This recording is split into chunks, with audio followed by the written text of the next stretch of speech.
नमस्कार साथीहरू, म तपाईहरुलाई आज होटल इन्डस्ट्रीमाको किचनमा प्रयोग गरिने चपिङ बोर्ड सम्बन्धी छोटो जानकारी दिने कोसिस गर्नेछु।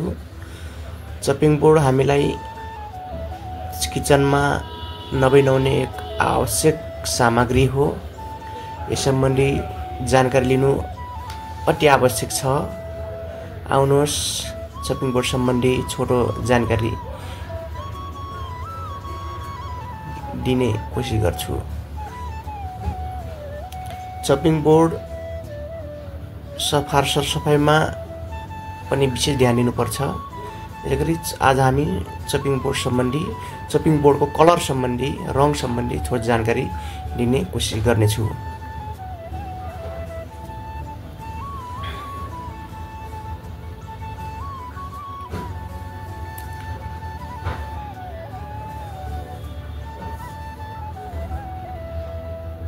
सबैभन्दा पहिले व्हाइट कलर को चपिङ बोर्ड सम्बन्धी जानकारी लिउँ। व्हाइट कलर को चपिङ बोर्ड हामीले बेकरी एन्ड डेयरी प्रोडक्ट्सको लागि युज गर्न सकिन्छ। जस्तै पनिर भयो, ब्रेडहरू भयो।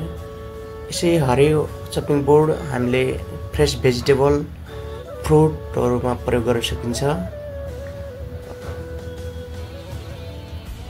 यसैगरी हामीले ब्राउन कलर को चपिङ बोर्ड प्रयोग गरिन्छ। यो रूट भेजिटेबल यानी कि गाजर, सक्खरखण्ड, आलुहरूको लागि बढी मात्र प्रयोग गर्न सकिन्छ। यसैगरी हाम्रो रेड कलर को चपिङ बोर्ड हुन्छ।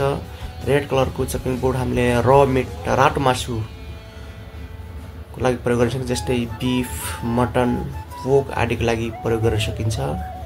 यसैगरी हामीहरूले येलो कलर को चपिङ बोर्ड प्रयोग गर्छौं। यो पोल्ट्री आइटम को लागि प्रयोग गरिन्छ। जस्तै कि चिकन भयो, हाँस भयो आदिको लागि प्रयोग गर्न सकिन्छ। यसैगरी हामीले ब्लू कलर को चपिङ बोर्ड प्रयोग गर्छौं।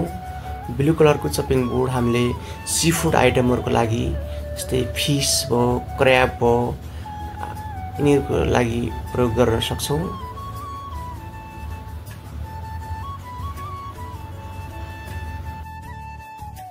यसैगरी किचन सम्बन्धी अरु थुप्रै जानकारी लिन मन छ भने हजुरहरूले मलाई कमेन्ट द्वारा भनिदिनु होला। तपाईहरुको कमेन्टको रिप्लाई जरुर गर्नेछु भन्दै आजलाई छोटो जानकारी।